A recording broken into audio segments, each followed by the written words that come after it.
Good morning guys, andito tayo sa dagat ngayon. Magkilaw tayo ng Slovakia. So ayan mga idol, enjoy at abang-abang sa aming gagawin ngayon. Dapat enjoy lang tayo palagi sa ginagawa natin sa araw-araw at maraming salamat sa inyong lahat mga idol. Sa mga bago pa lang po napadaan sa akin channel ay huwag kalimutang mag-like, mag-subscribe at pakihit ang notification bell para updated ka sa aking upload ng mga video. So Sana makarami.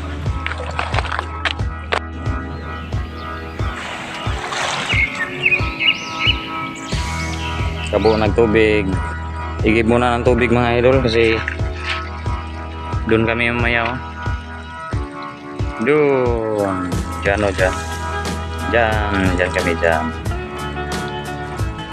Kararating lang po namin at magsasaing kami kasi wala pa kaming agahan at habang nagsasaing sisisid tayo, maghahanap tayo ng pwede nating ulamin. May dala kaming kamuting kahoy at lulutuin natin. Ito po yung kamuting kahoy na kinuha ko gabi mga idol. O tingnan nyo mga idol, yan po yung balanghoy natin mga idol at binalatan na po ni Dudong Sanaol at may sinaing na po tayo dito. Ayan, tingnan natin kung luto na ba. Ayan, luto na. Ginoo ko, sobrang init. Yan, tingnan nyo yung dagat mga idol. Napakakalmada. Relax muna saglit mga idol kasi marami pang pawis at syempre sisisid tayo at kahit maliliit mga idol basta pwedeng ulamin, bumbahan natin, baka bumbahan pa ng iba. Alright, enjoy. Sisid na po tayo mga idol, maghanap tayo ng pampares ng ating balanghoy at luto. Alright, yan mga idol, sisid na po tayo mga idol at maghahanap tayo ng mga isda kahit mga maliliit para sa agahan natin. Wala pa kaming agahan mga idol, kaya kahit mga sahoy o mga palata na mga maliliit mga idol, kunin natin.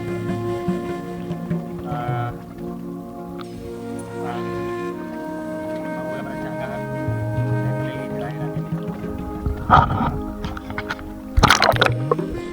Ayan, sisid na po tayo. May nakita akong mga maliliit na ito at sobrang dami nila.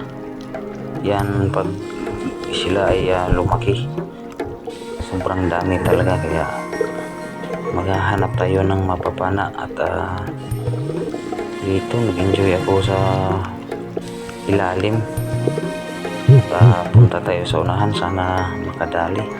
Hindi pa ganun ka taas yung hangin natin para sa ilalim, kaya kung ano yung makikita natin kahit maliliit ay tirahin natin. Ayan, sisid tayo ulit at hindi pala basta-basta ang maging isang espero kagaya natin na hindi naman talaga tayo espero. At kung napapansin nyo mga idol, may golden trevally sa pana. So dito tayo sa unahan at sobrang daming mga liliit na isda at may mga malalaki din. Bumangon muna tayo.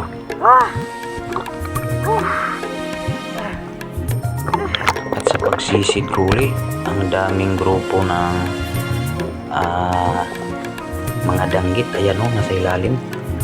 So parang puputok na yung tainga ko, kaya dinahandahan ko lang. May nakita akong isang isda dito, yan tinira ko, nakabunot pa. Sayang, okay lang. Ay, sayang, nagabunot pa.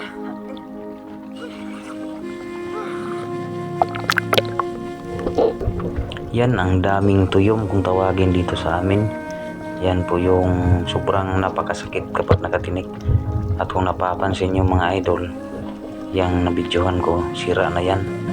Sinira siguro yan ng ibang mga espero, yung mga nang buso dito sa amin, kasi marami daw. At dito tayo sa unahan, sana makajamba na tayo dito kahit ilan lang. So sana madali. At ito na nga yung hinihintay natin mga idol, ay hindi pa rin sablay.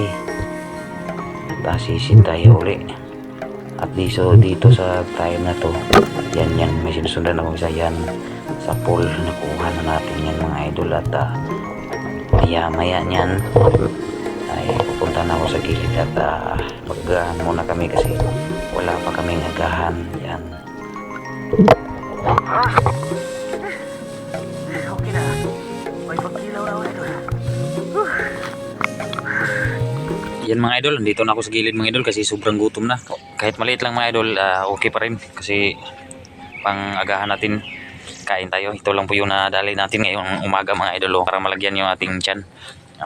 Inihaw ko na mga idol, nito po. Yan lang po mga idol. 4 na piraso. Tapos ito yung isa, maliit.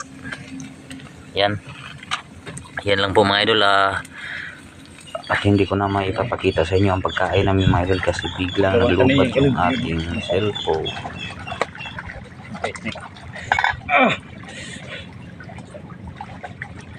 Dito.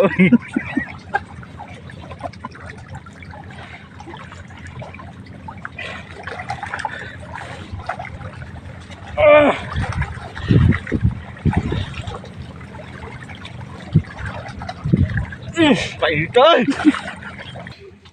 Lami yung gaya, bis kagahi. Gahi unong isda. Lami yapon. Ora. Pait dili. Pait oy. Tilawi daw be. Tilawi daw ng kilawag pait ba? Pait. Pagkapaita.